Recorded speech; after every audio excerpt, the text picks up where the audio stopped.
Take a look at that pad. That's what was making all your grinding noise.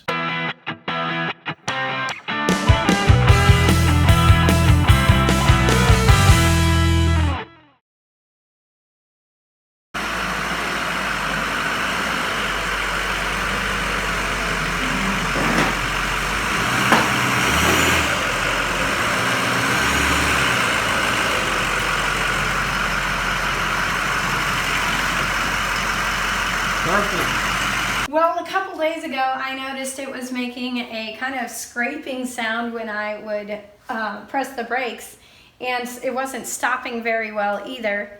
Occasionally, you'd hit the brake and it'd go all the way to the floor and not do anything, which was concerning. Even when you're just driving, you can be pushing the throttle down or the pedal down, and it will still sound like it's dragging, like the brakes are stuck on and they're dragging and grinding and making a horrible sound. So I took it to my favorite mechanic. I'm guessing your fuel mileage has been really good too. It's been horrible. Well, let's see what's going on here. I bet you've got a seized caliper on one of these wheels, so let's take a look and figure out where the problem happened.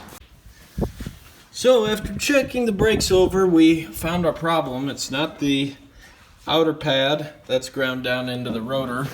If you look around the back here, it's actually the inner pad. I can feel the heat coming off of the rotor back here. If you take a look at that rotor, you can see it's destroyed.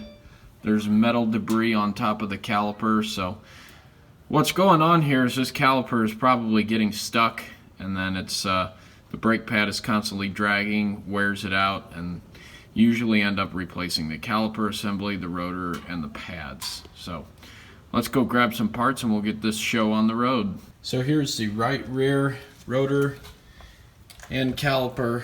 So you can see something's definitely looking goofy here. It's finally gotten cool enough to the touch where I can actually pull the caliper off. Oh, pieces falling out.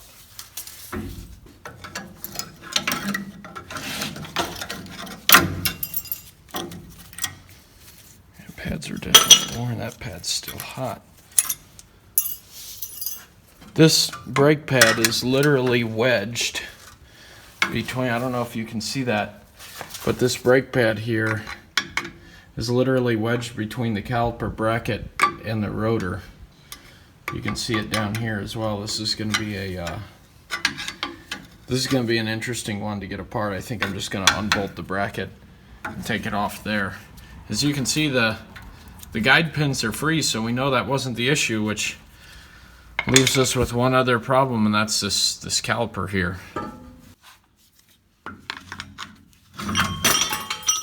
The bracket itself appears to be in okay shape. I don't see any problems. You take a look at that pad. That's what was making all your grinding noise. Man, this thing is still really hot. Yeah, it's very hot. Yeah, we're gonna need a new caliper for sure.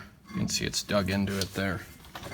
So, to get a new caliper here for this. We're gonna have to also get a rotor. That rotor's really chewed up. The installation procedure is pretty simple when it comes to disc brakes. As you can see, we've got a new rotor here. I'm going to put the existing caliper bracket back on. I greased the slide pins, so those are in good condition. And using an impact, I'm going to bolt the caliper bracket back onto the axle.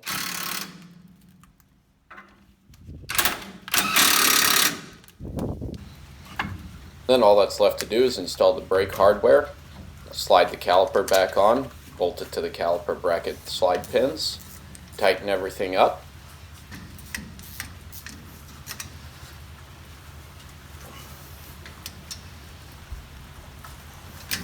Make sure the caliper moves freely inside the caliper bracket. And using new copper washers, make sure you have a clean surface before installing the brake line onto the caliper.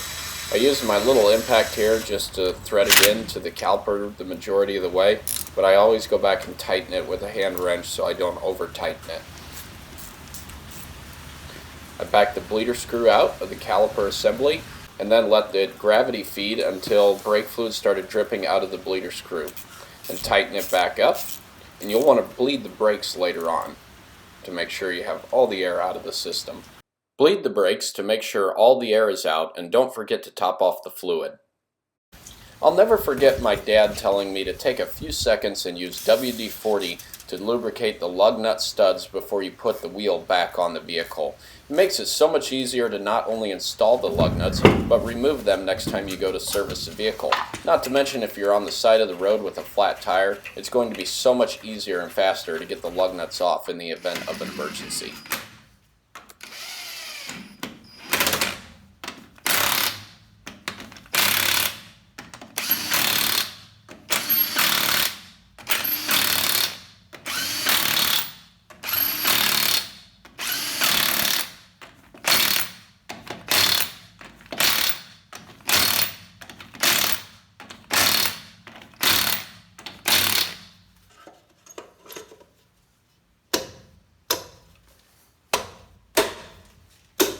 Because this is a heavy-duty truck, I couldn't support the entire vehicle with my lift, so I used a jack and a jack stand to raise the rear of the vehicle up while replacing the brake components.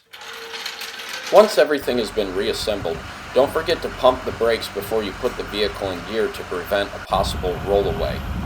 Test drive and make sure the brakes are functioning properly.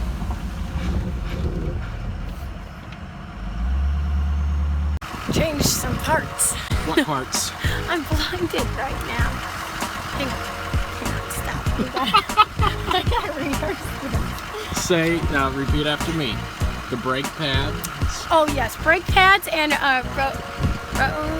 Yep. Yeah, And rotary. what And then else? hang on, I got it. It's I said the wrong word. I can't think of it. Caliper. There you Her with go. a P. Yeah, Yep. caliper. Not like the caliper home loans, caliper brake pads. Right. Brake calipers. And it works. No more scratchy sounds. Yeah, and your brakes actually work now. They don't go to Yeah. the floor as that brake pad works its way out of there. Oops. Okay, hey, thank you. You're welcome. Drive safe. You're the best big brother ever. I thought I was the best mechanic ever. That too. Okay. Drive safe. Yep, see ya. Thank you for your business.